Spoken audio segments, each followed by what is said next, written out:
Good day, everyone. Today I have with me Sean Allen. Now, I honestly don't know Sean Allen too well, but I've heard his name around the industry quite a while. Now, my podcast started out initially interviewing Graham and Phil from the WA Institute of Martial Arts. And if you picked up on that story, they got into, well, before it was the WA Institute of Martial Arts, they pretty much purchased the school. And the original owner was Sean Allen.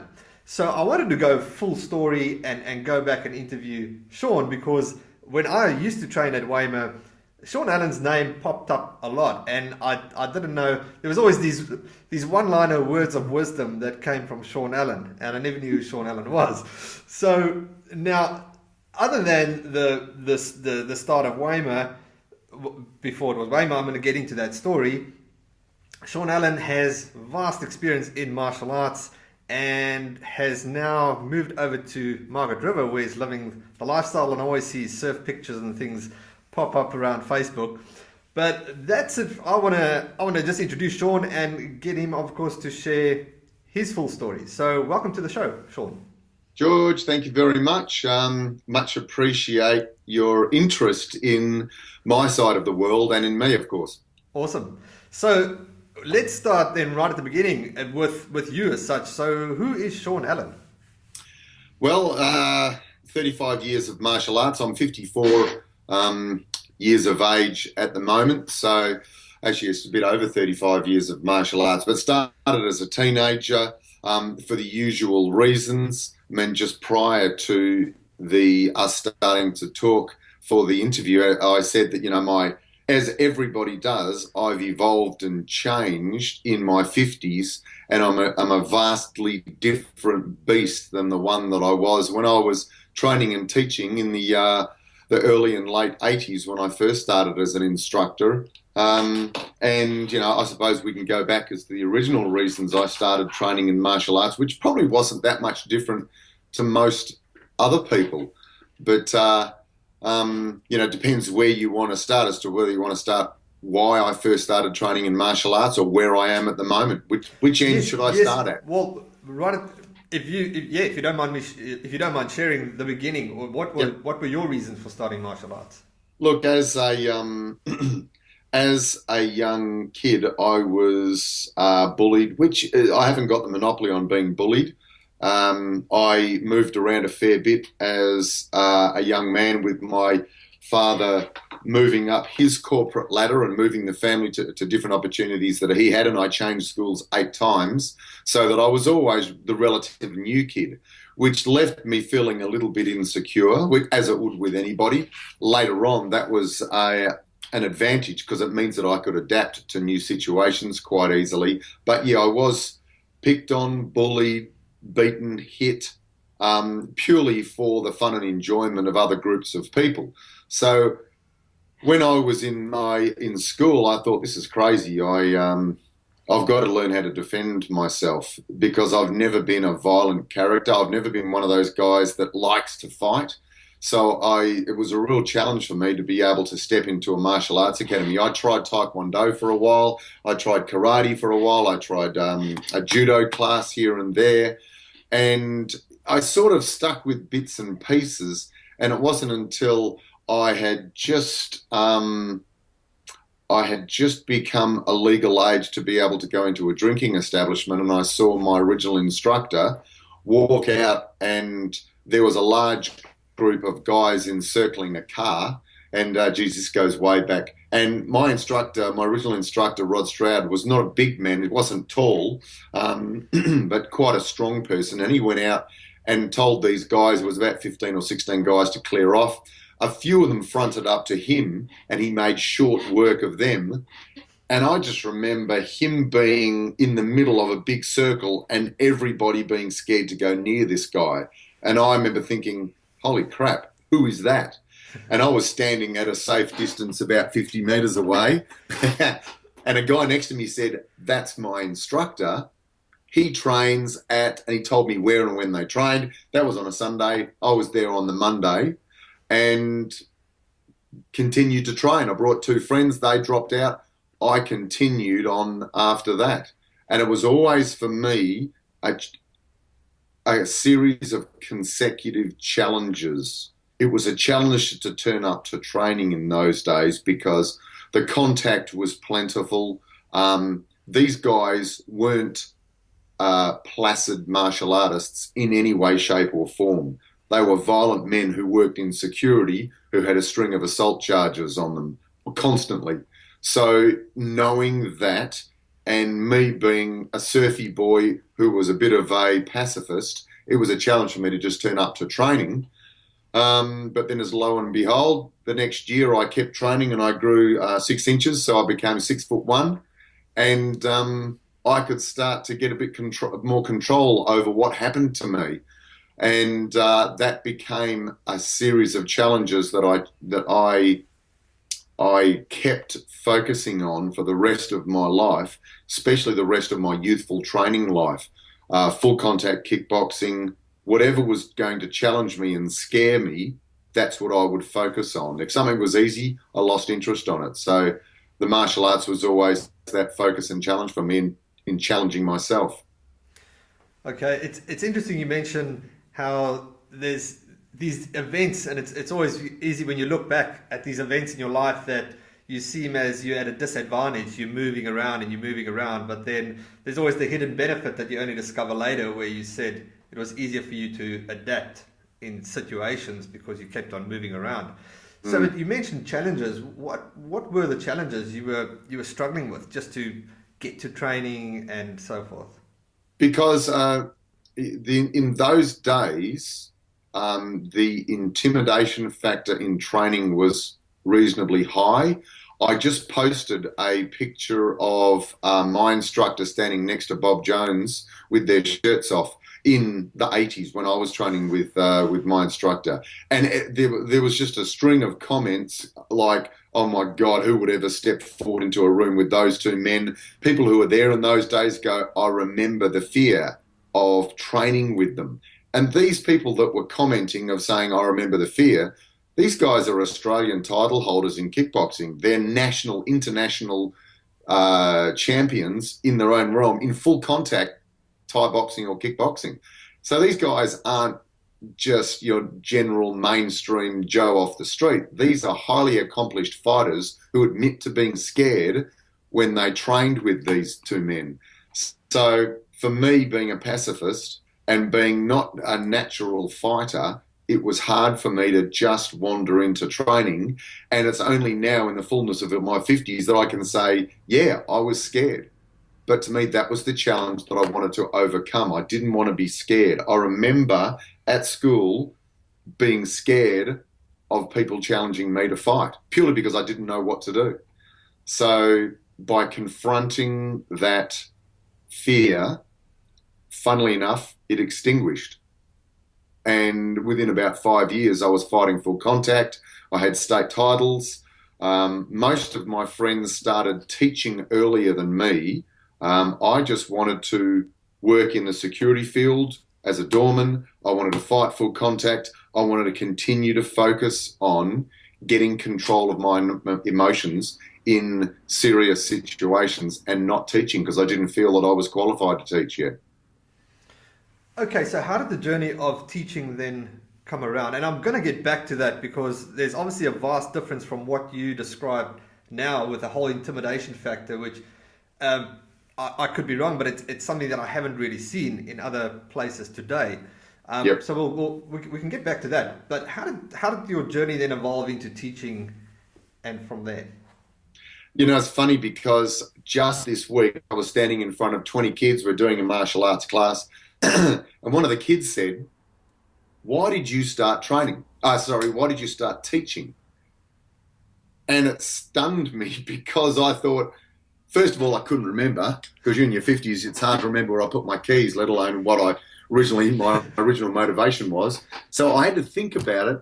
And I remember thinking when I first started training, I enjoyed the training so much. I wanted to find a way to be able to continue to train more.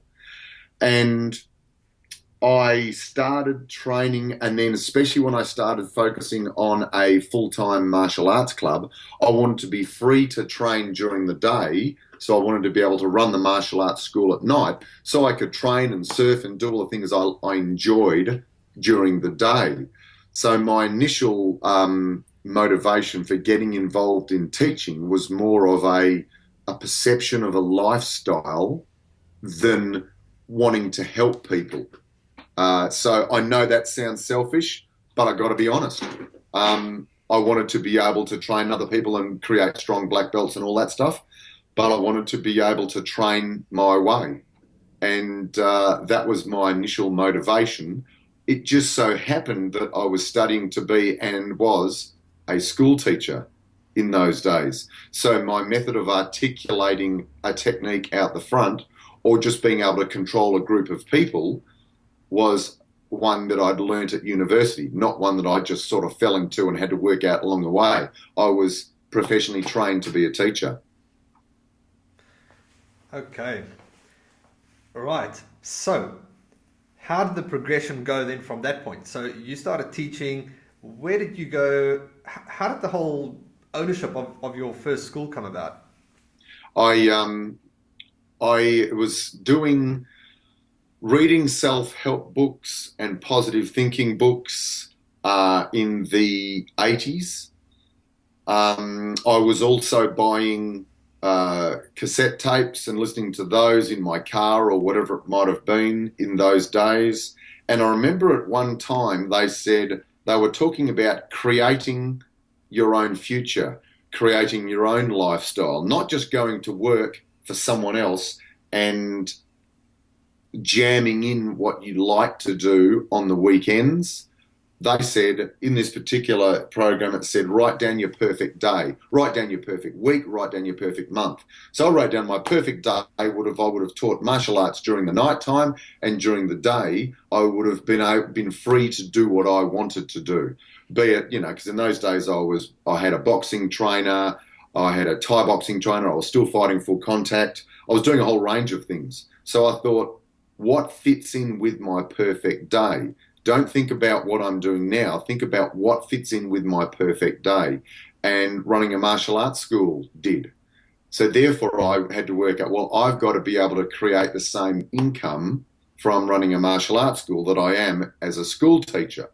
Because if I'm making 80 grand as a school teacher and I can only make 50 grand as a martial arts instructor, my opportunity cost is 30 grand. It's costing me 30 grand to be a martial arts instructor.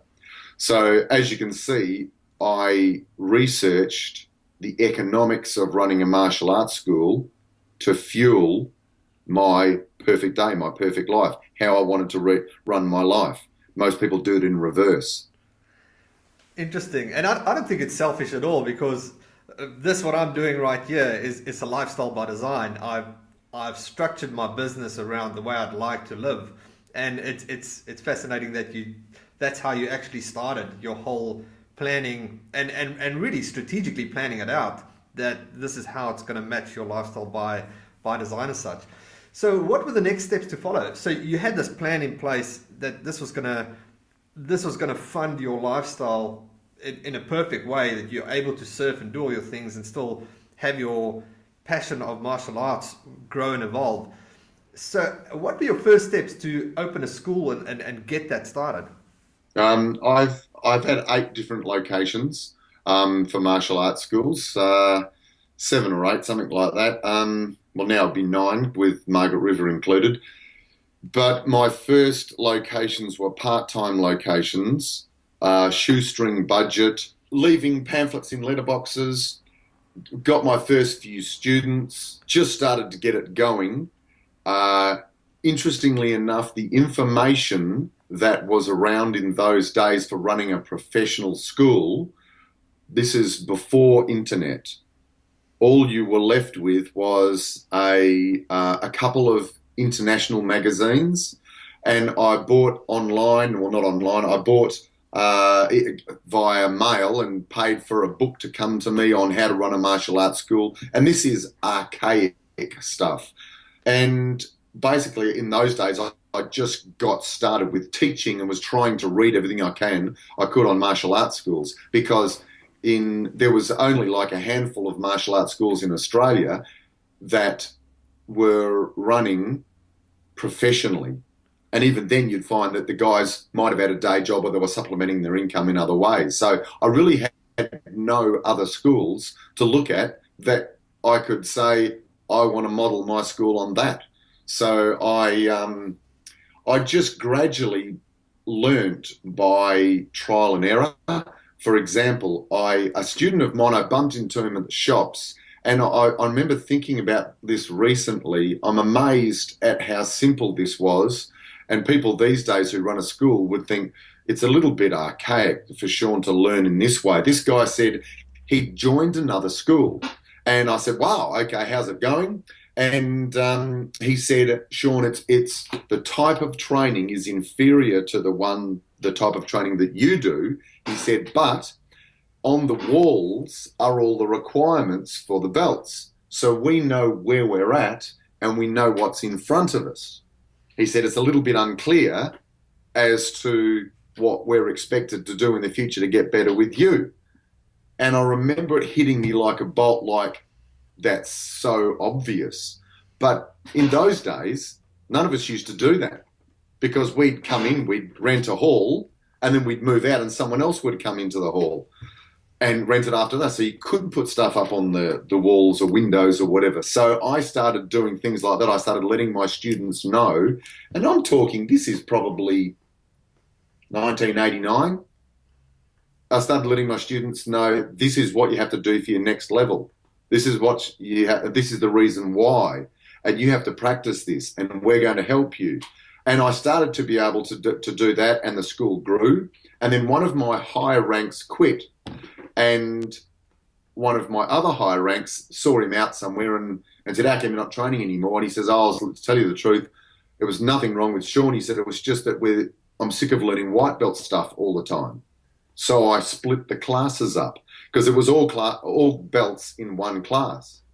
And I had so many people beginning in all the time that I just couldn't focus on the advanced people and the beginners. So that was the start of splitting classes. That was the start of a rotating curriculum. That was the start of requirements. So unfortunately, it was school of hard knocks in those days. You learn when things went wrong, and you really had to sit down and think and take it personally. He quit because I couldn't take care of him. So it went from 10 or 15 students. I changed locations because my current location was taken over by the State Emergency Services, so it became office building. I moved to another location which had a cheap rental agreement, but it was in the wrong demographic. It was in Mount Lawley, which is like a retirement area practically. So I just couldn't work out why why the phone wasn't ringing. So I closed that down and got a map of the northern suburbs of Perth, our city, and put markers, dots, wherever all the high schools were. And then I put a different coloured marker where all the primary schools were, and looked at the spread of dots and just looked straight in the middle there for a location. Found a location, started training. Lo and behold, the phone starts ringing like crazy. I outgrew that. Moved into Canham Way, just down the road from where you were training with Weymouth, outgrew that, and then moved into the big centre, outgrew that, and then moved combined buildings next door, and the rest was history. Okay, now there's a lot of growth spurts there. What do you account to that? I mean, you mentioned the structure, and people knowing exactly where they're going. But what was the cause of getting the word out and getting people to reach out to you that the school grew so much? Two things. Number one, in those days, you would put an advertisement, an ad in the paper. Like I remember, I put an ad in the paper, and I would hear. Remember I don't know if your listeners will remember the old pager system before mobile phones, we had pages, and it was like a little button would beep on a little machine. It would be a message to say, John Smith called. Please call me back on such and such. Interested in martial arts. So I remember I'd get 60 inquiries in a night in those days. Wow. And I remember at one stage I had 30 people come in to watch a class. So there was 30 in the class and 30 people watching. So it was really a case of, number one, you were fishing by yourself in a river full of fish with hardly anybody else fishing, and they were just jumping onto the hook. The unfortunate thing is that the systems were weak. My ability to be able to retain a student was weak. So I had a lot of student loss in those days. But because I trained so hard, I was reasonably articulate out the front of the group of people. I actually had a linear growth pattern with my schools. A lot of guys, they might have, been great at marketing, but I grew 9 students a month for about 3 or 4 years. There might have been time, and I mean grow. I might join 15, lose 6, which is 9, but I gradually grew. I grew 9 students a month until I had about 500 students, which was unheard of in those days. And it was also my ability to be able to change the system that I was training under and having the courage to be able to go, I'm not going to do that and I'm not going to do that because I don't think it's a good idea. If I'm going to lose members, I'm not going to sacrifice quality, but I'm not going to do something just because it was done in the past. So it was the courage aspect to be able to front up to my instructor and say, look, I'm running a school, I want to do it properly. And he'd say, yeah, great, Sean. I'd say, but I don't think I should have to do that, and that, which was relatively unheard of in those days. And luckily, he supported me and didn't beat the living daylights out of me. So it sounds like you had this.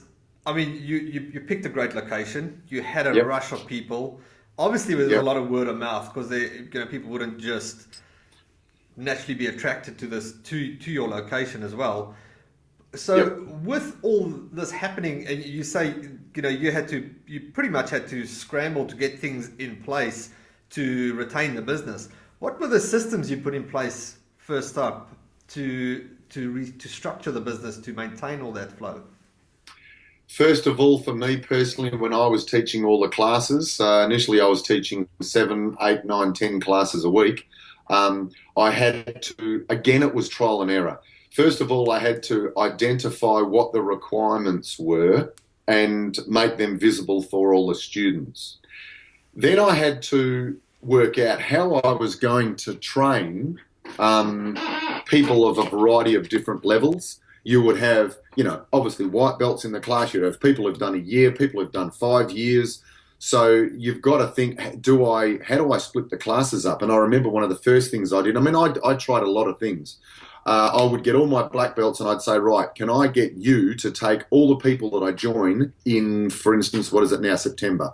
So let's make it August. All these people have joined in August. I want you to take them through and teach them all the white belt curriculum through to their first belt. Go. And he would take them, and there might be, say, 15 people in his group. But I've still got all this paperwork, funnily enough, in my archives somewhere. So I would take, and he would have to identify who they were. He'd have to know their name, when they've trained. They would have specific times with him.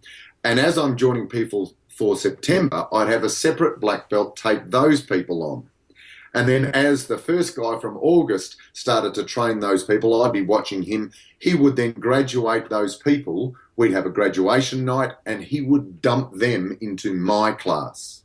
And then he would then be free to take on the next month of people, say in October. So I tried that for a while. I then had one instructor training all white belts, no matter when they joined. So I was constantly changing things around to work out what worked the best. A mistake I made in those days was I had an instructor in a room next to me teaching, and I was teaching the advanced grades. And I realised that through word of mouth, he wasn't following the curriculum. So in retrospect, I should have had someone taking the bulk of the students, someone teaching the beginners, and me floating between the two groups. So it really was a trial and error thing in those days. And I'm talking that was early 90s now, where the school had probably around 100 to 150 members. Okay. So, I mean, you're talking about this curriculum stuff in the past, but this is a conversation I had recently with a jiu-jitsu instructor about the whole structure thing. And I mean, I'm but a novice, but one thing when I trained traditional Zendo Kai and that type of martial arts, there was always the structure. You could see what was going, what you need to do, and it kept you on track. And then started training jiu-jitsu, and it was sort of, you get thrown in and there's no clear definition of what you're doing. You just know that, okay, you're training jiu-jitsu. What, for something like jiu-jitsu, and I know a lot of the Muay Thai clubs do that as well, that it's just, there's no real structure of training. What advice would you give someone that has that type of style, that they can put things in place and sort of create this curriculum style that people know where they're going? Okay, well, first and foremost is most schools are successful.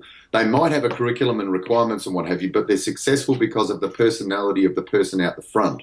They're not successful because they teach Arnis, Muay Thai, Brazilian Jiu-Jitsu or whatever, even though Thai boxing and Brazilian Jiu-Jitsu or MMA are the buzzwords today. So, yeah, I mean, if I taught some weird system of martial arts, it would be harder to make a viable business out of it. But having a good curriculum is only part of it. If you've got a good curriculum, but you're boring out the front, you're going to struggle to be able to retain students. Because in this day and age, with the way we can access things on the internet, people want edutainment. They want education and entertainment at the same time. They want edutainment. So therefore, if you're an instructor, you need to be able to obviously show students what you're teaching them and where that's going to lead to, but you have to ensure that they're being entertained at the same time. I don't mean entertained like they're laughing, but you need to give them a buzz in their training. You need to give them a buzz out of handling frustration successfully. Because in the 80s, to create a large body of students, they made it easy. And then you ended up with weaker long-term students. Whereas the reason why MMA is so powerful these days is because you can't survive as a weakling. You either quit or you blossom and you toughen up.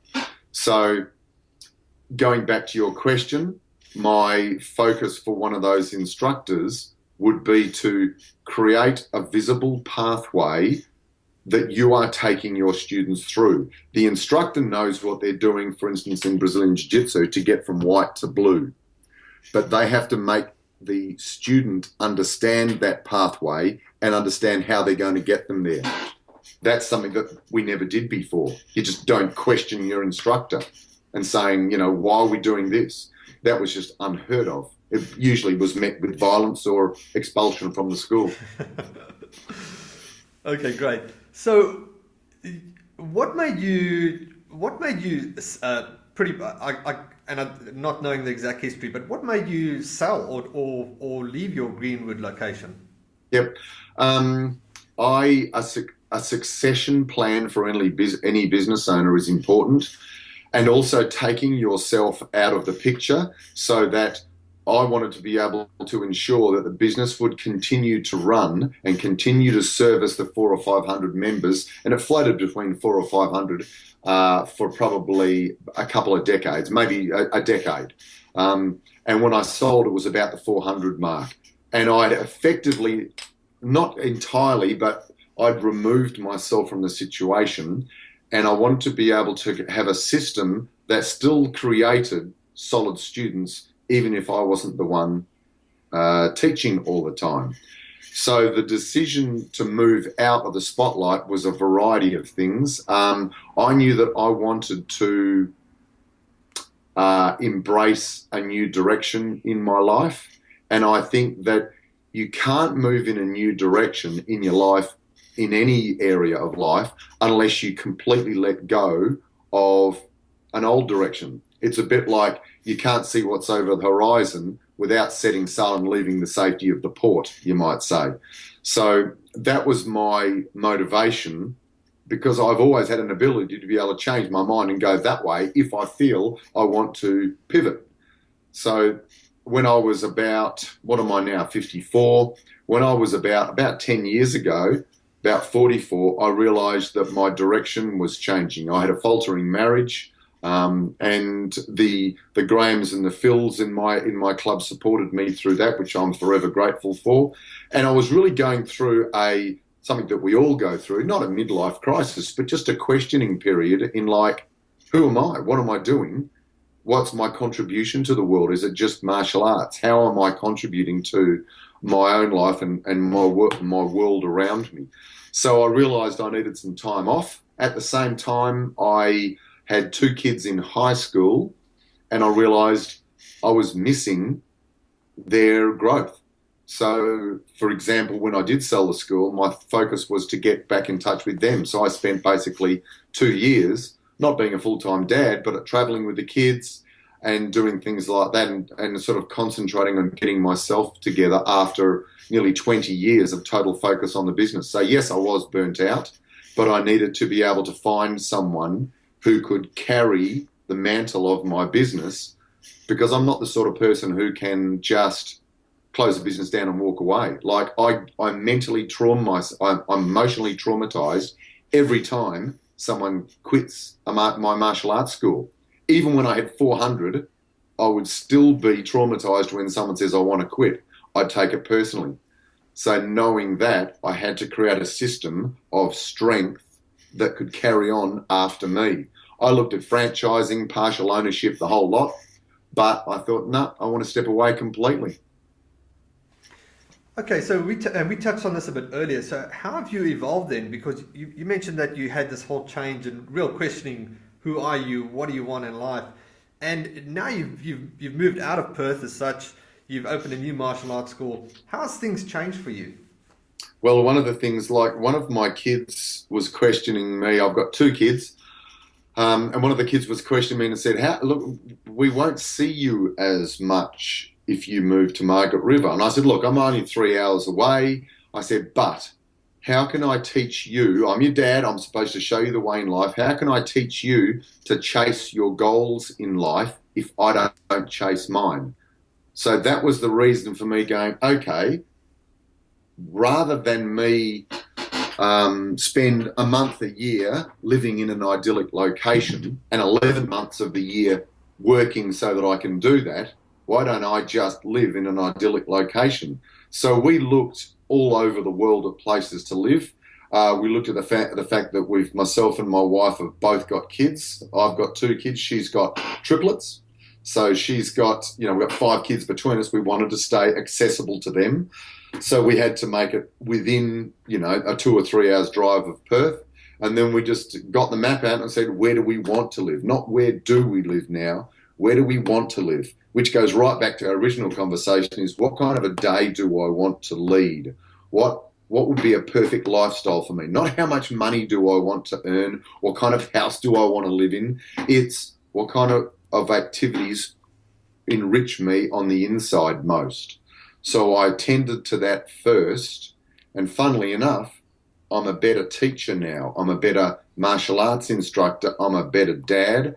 I'm a better partner, because I've taken care of myself first. So when I focus on my wife or my kids or my parents, I'm totally focused on them, because I'm coming from a strong, calm foundation of I'm living the life I want to. So that was the reason for the move, the departure from the big martial arts school. Everybody would, used to say, how can you sell your baby? And it's like, yeah, well, it's not me.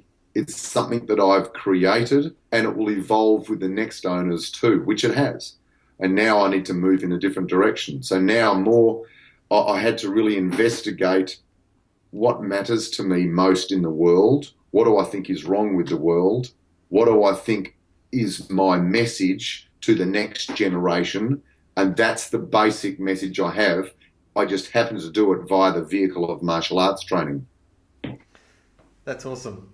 Sean, it's been great chatting to you. Is there anything that is there anything that I missed? Is there any direction that I questions that I didn't ask that I should have? Look, the thing that I totally focus on now is in the martial arts industry, there is a lot of who's got more students, who's got a bigger location, whose students are the best, whose students have more titles, which instructor is toughest. And at the end of the day, with the challenges that we are facing globally and nationally, who fights better than another person is of minimal interest to me and to everybody. It's the things that are challenging us globally and nationally, which is what we should be focusing on. So I've looked at the things that matter to me, things like, climate change, things like religious intolerance, things like crime and drugs and what have you. And I thought, right, these are the things which are really important. These are the things that are really going to threaten the lives of my kids in the next decade, let alone by 2050. So I thought, if I can identify the types of things that, for example, kids need to be armed with to be able to be successful and happy in their life, sure, it's an ability to be able to defend themselves, but that's not of primary importance. Kids these days, adults for that matter too, but kids these days need to know how to think creatively. They need to be able to make up solutions to problems where there is not an obvious solution. And martial arts can do that. Martial arts, it's up to the martial arts instructor to go, look, I've taught you defenses numbers 1, 2, and 3. Now, they're not going to work. You've got to work out, how do you blend 2 and 3 together? You've got to work. I'm not going to save you. I mean, I save my little kids occasionally by going, stop, start again, you're crying, whatever it might be. But quite often, after 6 months of training, they're stuck underneath someone in Brazilian Jiu-Jitsu or whatever it is and go, I'm not your mum. I'm not going to save you. You got to work it out. Person on top, stay on top. Come on, you can do it. I'm there barracking for you, but me and your mum and dad are not going to save you. And it's that, I suppose, tough love, but it's that making people comfortable with the struggle and getting to think outside the box, even when it's uncomfortable. That's a life lesson. And that's something that should be articulated by every instructor. Who cares who can punch the hardest? It's, can you handle the difficulties in life and can you come up with answers? I mean, what is it? 40% of the jobs in today's market won't be in existence when the kids in today leave school. And what's that, by 2020 or whatever it is? 40% of jobs won't even exist. So we don't even know what the future is going to look like. We have to teach our young people, and adults for that matter, to think creatively under pressure. That's what martial arts can do very well. So that's, as you can see, I'm passionate about that. When I talk about the history, it's like, oh, okay, well, I'll tell you what happened years ago. Today's different. And that's what I've done, is I've completely changed my martial arts curriculum to answer today's problems. And it might not necessarily defending yourself against a right-hand punch in the face. Wow, that was a great way to end things off. Thanks again for your time. If anybody wants to get in touch with you, I know you also do coaching. Where can people get in touch with you? Okay, look, if they search Margaret River Martial Arts, they search Sean Allen. I've got websites and what have you.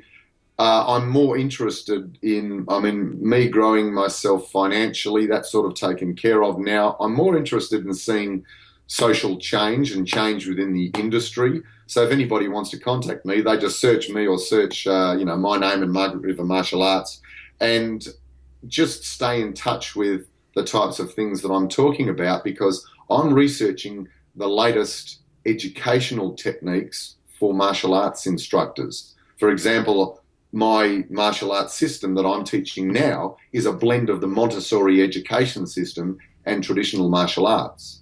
So if someone wants to learn more about that, I've written articles on it. I'd rather see me turn the industry upside down so that it's helping more people rather than adding more violence to an already violent society. I don't think we need people to be more violent. I think we need people to creatively think their way out of problems more. Excellent. Sean, thanks again for your time. It's been great chatting to you. I hope to chat to you soon. George, much appreciated, and thanks for asking me in the first place. Thanks, Sean. Cheers.